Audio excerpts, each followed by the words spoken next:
Welcome to Creators That Crush, the show that helps you move from crushed to crushing it as a creator. I'm your certified high performance coach and host, Shawn Buttner. Now, creators that crush have partners and collaborators. And if you're a creator that has struggled to grow your audience or struggled to have an audience that was engaged with your work or struggled with feeling alone in your creative endeavor, then this episode's for you. Because we'll answer the questions: how do you build partners and collaborators? How do you understand your audience? And how do creators that crush build partnerships differently from others? So let's get to it. Creators that crush are constantly growing their network through coaching, through seminars, through social media. They're engaging with the world. And this can be a struggle for some creators like me. I'm a bit introverted, so the promotional side of creative work feels a bit awkward and forced.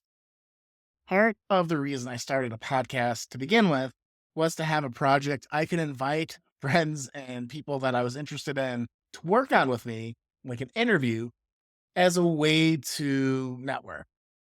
And this worked extremely well for me and for my business. And I've made so many cool connections and strengthened friendships with cool people I've met in my coaching career. And, and guess what? To my surprise, I've been able to grow a small audience. And you never know the connections you'll make or how much help is in your current network until you start reaching it. Now, this became very pertinent for me recently. Part of expanding my network was to hire a podcast coach, someone that I admire that might have connections that I was interested in because the audience I thought might overlap. But he gave me some homework to reach out to folks in my social media and start conversations in hopes of letting them know that I coach content creators to help the coaching side of the business. So I went through my social media, I messaged a ton of folks, but I wasn't sure if I was annoying people by reaching out. So I had to change my mindset and give up trying to promote anything and just strike up conversations. And it was awkward, but then something truly unexpected happened. I reached out to an old friend and noticed that she was in a band that recently played in town. So I asked her about their performance, and through DMs, we're going back and forth talking about the band. She asked me if I play guitar because I mentioned I was a musician, because they were looking for someone to play lead guitar. And so guess what? Now I'm in a band as of recording this. And I love playing music with folks. So this is a really good, just like personal thing that I was not expecting from this outreach effort. So fast forward to not even a week after joining the band, my friend's like, hey, we need to catch up. And so we did a quick meetup, and she knows tons of people who know creators that want to crush it. So know people in my target audience. So now I have a bunch of people to reach out to and to collaborate with, all from this weird connection on music that was not related to the every big creator that I followed or have coached have all had a huge network that they've built by reaching out. So the lessons here are: sometimes your network can be strategic with joining programs or hiring coaches. Sometimes striking up conversations for the sake of conversations can lead to unexpected things, especially if you get out of that promotional mindset. You can focus on connecting with people based on what's going on in their life on social, because there's so much information out there. Or if you know them personally, just saying, hey, I haven't heard from you in a while. What's up? And then just being open to things you don't think would actually help your intended goal, right? Or help you in your creative business, because you don't know what's going to happen by reaching out and just connecting with people human to human.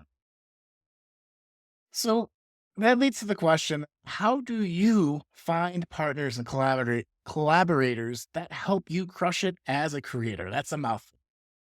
First is you need to know your audience and you need to be talking to them. So I'm on Blue Sky, so I'll have that link below in the show notes. So say hi to me if you listen to the listen to the podcast, because I would love to know more about you, number one. Because it helps inform how I can help you even greater. Right? And I know if you're listening to a show like Creators That Crush, that you're someone that wants to do really good in your creative endeavor. It matters to you that you are making an impact or providing enough abundance for your family in your creative endeavor, and you're trying to figure it out. And I'm here to help you with the performance side of your creative career. So know your audience, talk to them. Like I said, engage me there. Um, you know, people that I've seen do this to great effect. There are people like Jake Klaus or Brendan Burchard that have huge communities, but they're in the comments, you know, cheering people on and learning about the people that are attracted to what they're doing out there.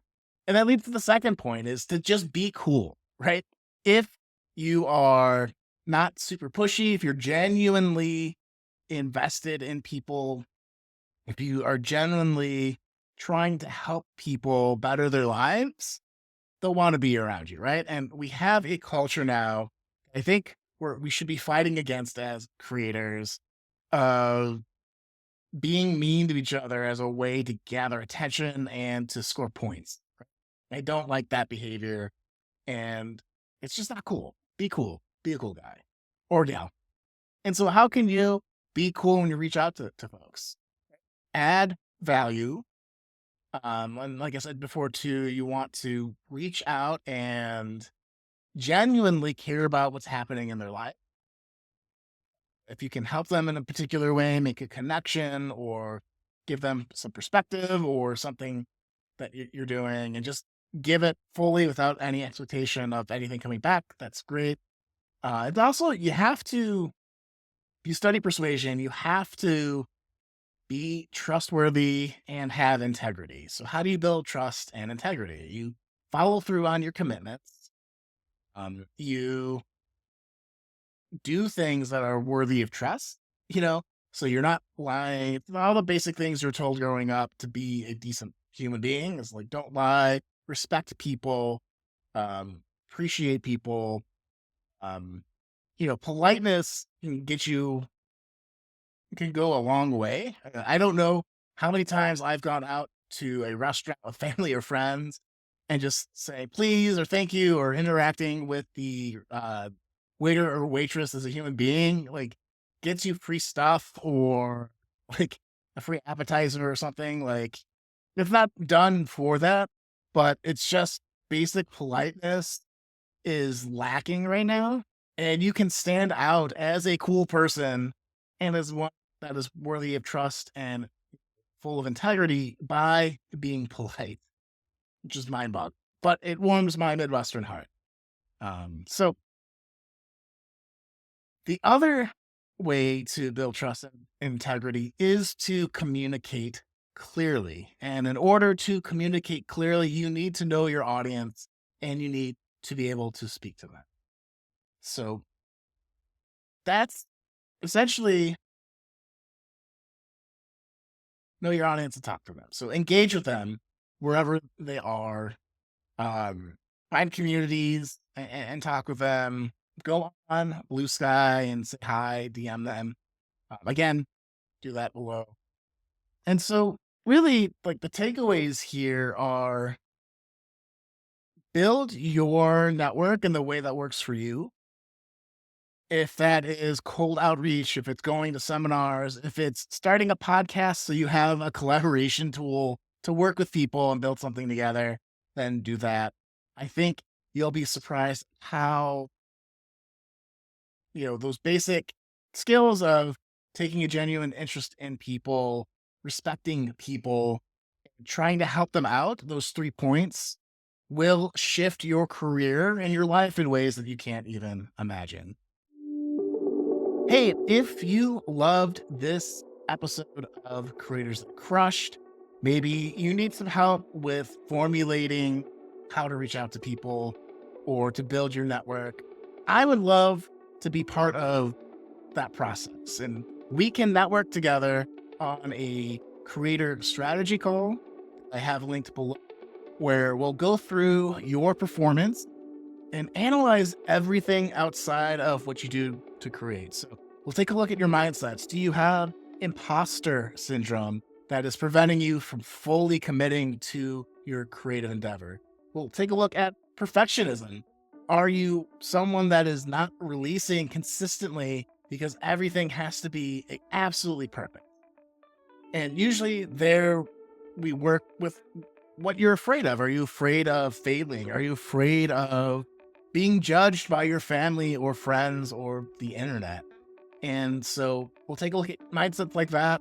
We'll take a look at your habits and how you're taking care of your body and how are you actually doing the work and how are you connecting with people in order to have a creative business that you love, that you enjoy doing, that you could do for forever, that is providing the lifestyle that you want. And we do this all on a free 1 hour strategy session where we co-create a strategy plan for your creative performance. And this is based off of certified high performance coaching work that I do. So these are proven strategies that have helped people, all sorts of people reach the top of their game. All starts with this one call that I know can be transformational. So make sure you take me up on it. I only have 10 open spots this month and they go really quick. So if you don't grab that right away, you'll get put on a wait list. So don't hesitate. It's free. And the whole goal is for me to deliver an amazing strategy plan for you, to co create that with you. So take me up on that. Hit the link below in the show notes, and we'll see you next time. If you love this episode, be sure to check out the previous one. We talked about SNL and why how deadlines can help you in your creative career. I know you'll love that. Link in the show notes, and we'll see you next time.